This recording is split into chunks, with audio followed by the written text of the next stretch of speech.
What's up everybody, I'm Seth Fowler, and today we're taking a look at the sneaker releases in the second half of July 2020. And I'll let you know what I think about each one of these sneakers and whether I think each one is going to sit on shelves or sell out. First off, before we actually get into the video, I wanted to give you all a huge thank you because you all made the very first Apothecary drop an absolutely insane success. And I mean, to be honest with you, we were both blown away. We never expected it to do that well. It was kind of crazy, and the support that you guys have shown is unbelievable. In fact, the drop did so well that it sold out in early access to email subscribers. That was literally just the people who signed up for email notifications on the website, which was insane that there was that much support. But for those of you that missed out and wanted to grab a pair, we have a couple new drops coming in the very near future. So what I would suggest is signing up for email notifications because we will probably give early access again, not 100%, but there's a good chance of it. So if you guys want to guarantee that you have some sort of chance to grab the socks, I would definitely sign up for email notifications. I'll leave a link to apothecary.com in the description below where you can sign up for email notifications, and make sure to stay tuned because we've got a new drop coming very, very soon. But with that out of the way, let's get right into the video, and today we are talking about the sneaker releases in the second half of July 2020. And it really seems like Nike and Adidas decided to hold off their crazy releases until the end of the month because we've got some really insane stuff dropping. I mean, I'm talking OffWhite Jordans, we've got Yeezys, we've got Space Hippies, we've got all sorts of crazy stuff, and it's all coming in like the next 3 weeks. Of course, the sneaker release dates that we talk about in today's video could all change. You never know, brands randomly change release dates all the time, and sometimes they also release sneakers out of nowhere, so there could be like a crazy hype drop that we don't cover in today's video because we just didn't know about it yet. But I guess without further ado, let's jump right into the list. Starting things off on July 15th, we've got the Nike Kyrie 6 Asia Irving. This is presumably an Asia-themed Nike Kyrie 6. The shoe comes in a tonal gray, light pink, and minty green upper, and from the midfoot of the shoe forward, you've got camo heart embroidery on the upper. The shoe also features this interesting metallic silver embroidered Nike swoosh that has this sort of orange shadow underneath it. The style of the pattern on the upper reminds me a lot of like a Bape camo, which I'm fine with, and I think some people will like this shoe more because of that, but I don't think it's going to be that popular of a sneaker unless it's stupid limited. And as of right now, it doesn't seem like it's going to be that limited of a release. That said, I could be wrong. I don't know too much about this sneaker, but from what I can tell, it looks like this sneaker is probably going to sit.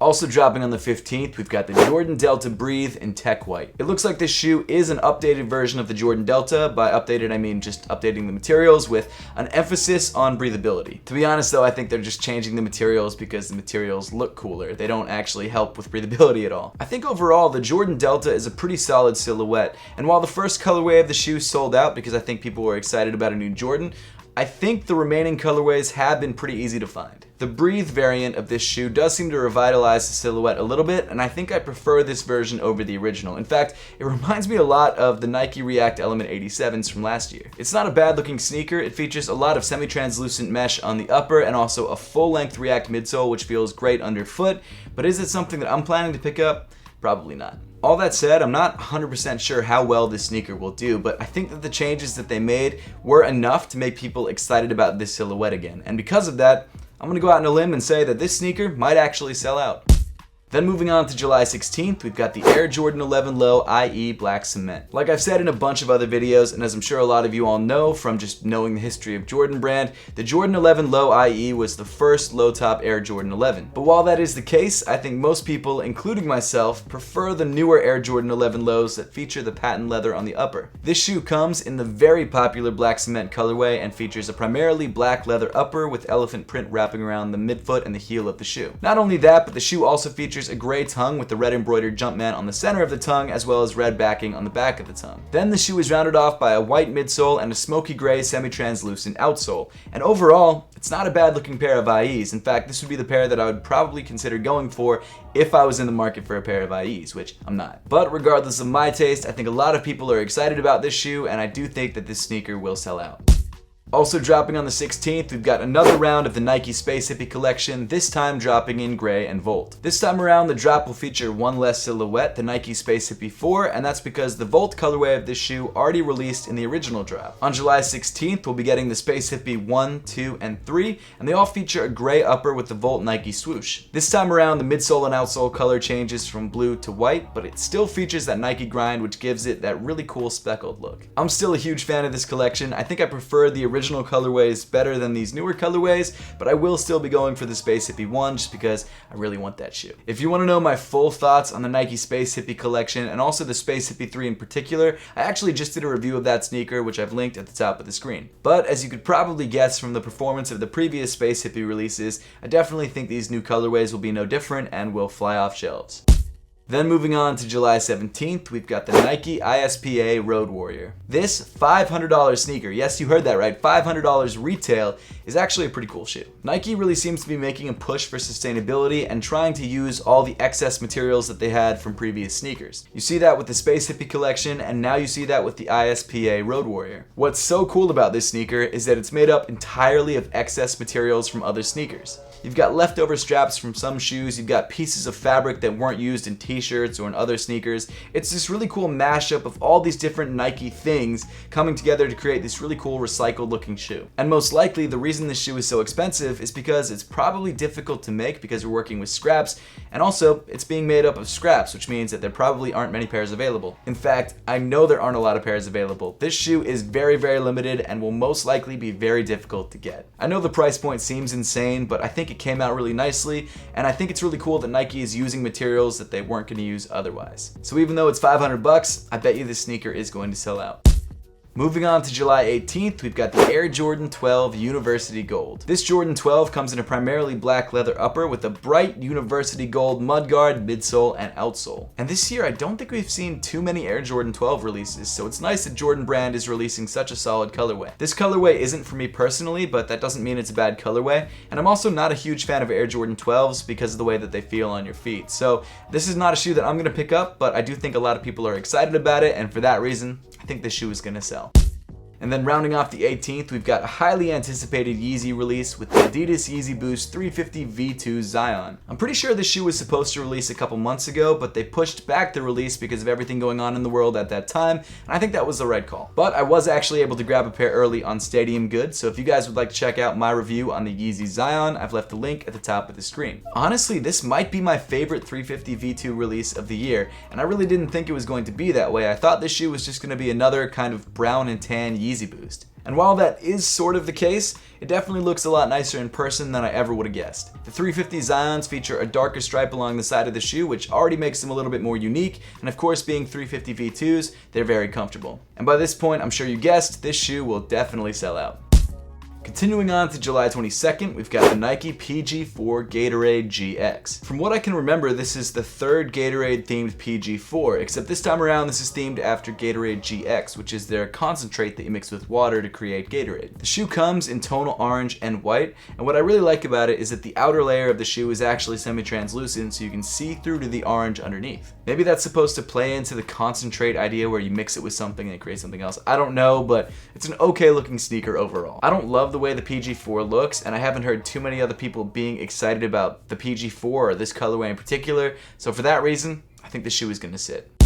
After that, on July 23rd, we've got a shoe that I actually am very excited for, and that's the Nike Vapor Max 2020. The Vapor Max has never really been a shoe that I've liked that much, but the Vapor Max 2020 really seems to turn things around. First off, the shoe in this multicolored colorway looks incredible. I really love the way it looks. Secondly, Nike seems to be taking some cues from the Space Hippie collection, and 75% of the upper of this sneaker is made up of recycled materials, which is so cool. And third, it looks like they finally changed up the Vapor Max midsole so that it's lower and will be hopefully more comfortable. The only thing that I'm not a huge fan of is the fact that they actually got rid of the laces and instead are using the fast fit lacing system, which is sort of a pull tab that you pull and it tightens the upper of the shoe, and then when you want to get out of the shoe, you pull a pull tab on the heel. I just don't feel like fast fit works that well, and I always have trouble loosening the fast fit to actually get out of the shoe. It's just really not something I would choose to wear. I would much rather have standard laces on the shoe, but unfortunately this shoe just doesn't come with that option. That said, it doesn't ruin the shoe for me, and it's definitely a sneaker that I'm going to be trying to pick up.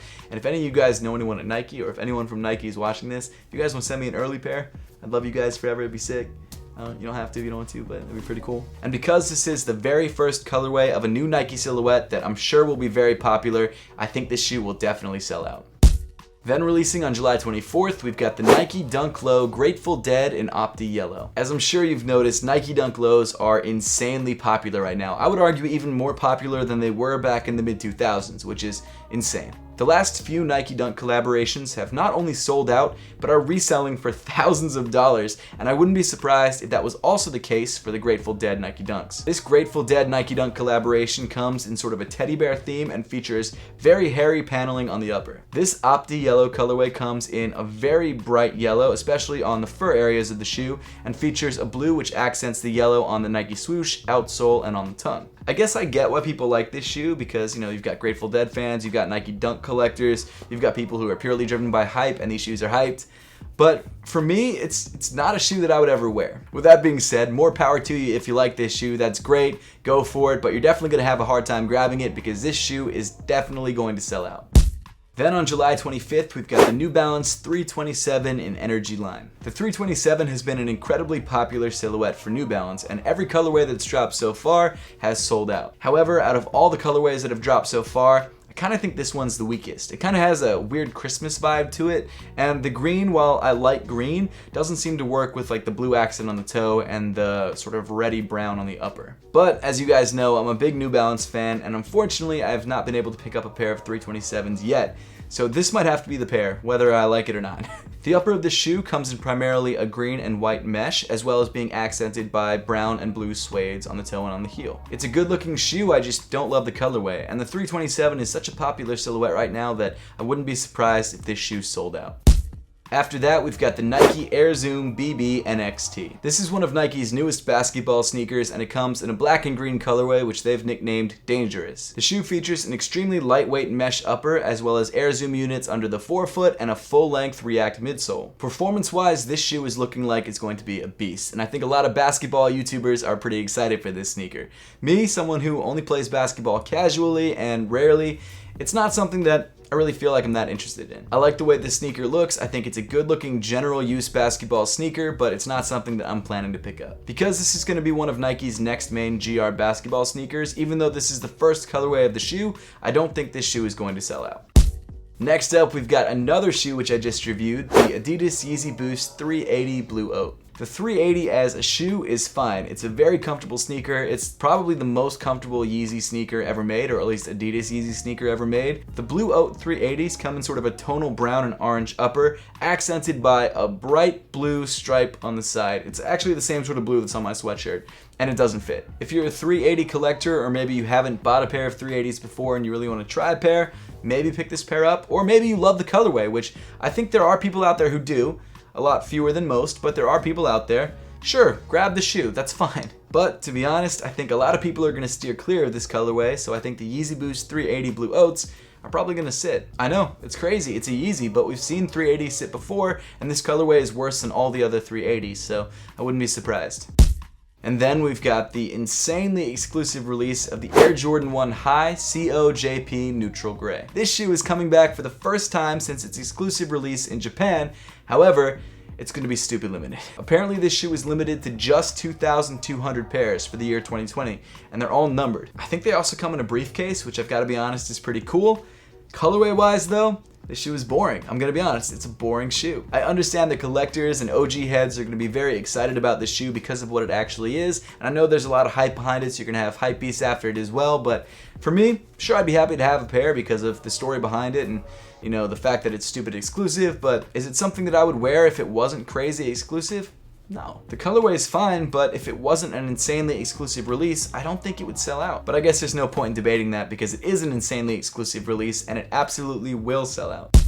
And then rounding off July 25th, we've got the women's exclusive OffWhite Air Jordan 4s. Man, I wish this shoe came in men's and women's sizes. It's such a dope sneaker. The women's OffWhite Air Jordan 4 comes in sort of a tonal cream or tan upper that really gives off vachetta tan leather vibes. It's definitely a toned down off-white look, and I think that's why I like this shoe so much. The shoe features milky semi-translucent accents on the lace eyelets and on the heel tab, and I feel like that was a really nice touch. And of course, Virgil still added his off-white touches on the heel heel with the Air text, as well as on the medial side with the Off-White Nike paragraph. But if you remove those details and of course the zip tie, it might not even look like an Off-White shoe. And I actually kind of think that's what I like about it. I like how subtle and clean it is, and it also comes in a color that you don't see much of. I will definitely try and grab a pair of these to review, and hopefully I can grab a pair early. We'll see what happens. It probably won't happen, but you know, I can always dream. And of course, because this shoe is an Off-White collaboration, and especially because it's an Air Jordan Off-White collaboration, this shoe will definitely sell out. And then finally, rounding off the month on July 31st, we've got the Nike Zoom Freak 2. This shoe is supposedly dropping alongside the restart of the NBA season on July 31st in Orlando. And visually, it looks pretty similar to the Nike Zoom Freak ones. Actually, to be fair, it looks a lot like the PG ones. It's definitely not a bad looking shoe. It's not the most exciting looking shoe in the world, especially in this black and semi-translucent outsole colorway, but it's not bad. If this is the first colorway releasing and it ends up releasing on July 31st, I think it could be a GR, and for that reason, I think the shoe is going to sit. But with that, we wrap up the video for today. Now, I would love to know your thoughts on this sit or sell video and what shoes you're looking forward to most. So let me know in the comment section down below. And as always, thank you so much for watching. Make sure to subscribe if you haven't yet. Also, make sure to give this video a like if you liked it, and I'll see you all in the next one.